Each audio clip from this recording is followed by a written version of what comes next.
কবর দেওয়ার পরেই এই বাবের ভিতরে আনছেন, আত্মীয় স্বজন যখন ফিরতে থাকবে কবর দিয়া, তখন মৃত্যু ব্যক্তি এদের ফিরা যাওয়ার পায়ের আওয়াজ কবরে বসা শুনতে থাকবে। ইয়াসমাউ কারাআন আলিহিম, শুনতে থাকবে, আর সে বসতে থাকবে, আর রাইখা চলে যেতেছে। তখনই দুই ফেরেশতা আসবে, আয়েশা প্রথম প্রশ্ন করবে, মা কুনতা তাকুলু ফি হাদার রাজুলি মুহাম্মাদিন, বলো ওনার আদর্শে তুমি কতটুকু আদর্শবান ছিলা। যদি প্রমাণ দিতে পারে, প্রমাণ করাইতে পারে, হ্যাঁ যার সাথে রহমতের সংযোগ থাকবে, কোরআন এই দিকেও ইঙ্গিত দিছে, ইউসাব্বিতুল্লাহু বিল কওলিস সাবির, দুনিয়ার যাদের সম্পর্ক ছিল ওইখানেও আল্লাহ ওকে ভীতু করবে না, ও ভীতু হবে না, ও তো নির্ভীক হবে কবরে, নির্ভীক। যেমন ওমর রাদিয়াল্লাহু তাআলা আনহু ইঙ্গিত দিছেন, বলছে ইয়া রাসূলুল্লাহ, কবরে যাওয়ার পরে আকল বিলুপ্ত হয়ে যাবে না যতটুক আজকে আছে এতটুকুই থাকবে? আল্লাহর রাসূল বলছে বিলুপ্ত হবে না, আজকে যতটুক আছে এতটুকুও থাকবে না, বাল আকালু, আরো আকল বেড়ে যাবে। বলছে তাইলে জবাব দিতে কোনো অসুবিধা হবে না, নাইলে বাড়ি সোনা দিয়া বানাইতে পারি, বেশি দিন থাকতে দিবে না, এটাই সত্য। থাকতে তো দিবে না, এমনকি বাড়ির ভিতরে কবরও হইতে দিবে না। সোনা দিয়েও মোড়ায়ও যদি বাড়ি বানাই, তারপরও বাসতলা নাইলে গাছতলা, ঠিক না? কয়দিন থাকবেন এখানে? কয়দিন থাকবেন? যতই কামাই না কেন, কতটুক খাবেন?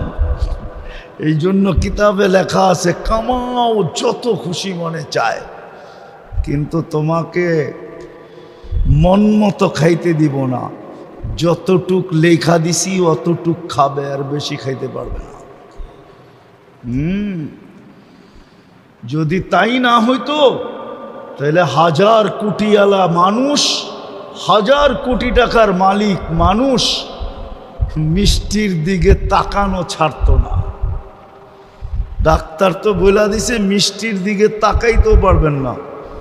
হইতে পারে চোখের রে দিয়া, দৃষ্টি দিয়া মিষ্টি ঢুকবে, আর আপনার ডায়াবেটিস বেড়ে যাবে।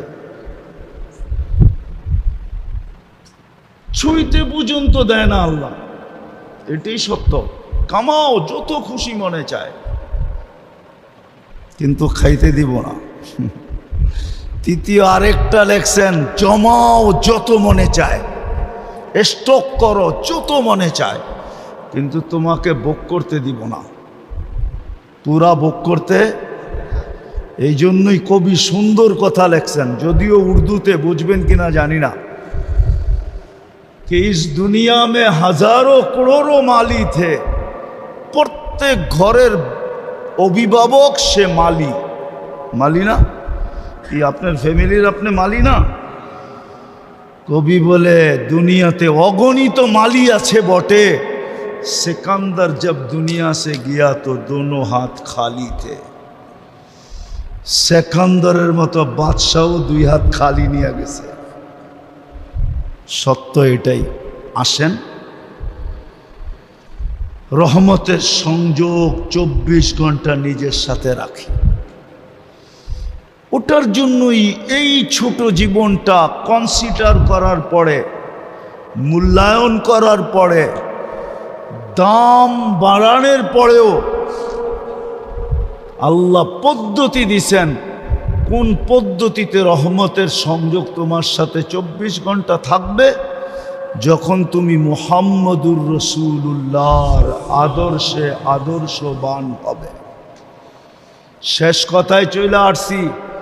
এই জন্য ইমাম বুখারী রহমতুল্লাহ আলাইহি লেখছেন, যদিও কবরে 3 প্রশ্ন হবে, কিন্তু ইমাম বুখারী আর মুসলিম 3 প্রশ্নের কায়েল না। ওনারা বলে প্রশ্ন 3টা, কিন্তু আসল প্রশ্ন একটা। কয়টা? মৌলিক প্রশ্ন, গুরুত্বপূর্ণ প্রশ্ন। হ্যাঁ, বাত একটা টিপাই বলে পুরা পাতিল হয়ে গেছে, ঠিক না? কবরেও প্রথম প্রশ্ন একটা হবে, বুখারী শরীফে আছে, মা কুনতা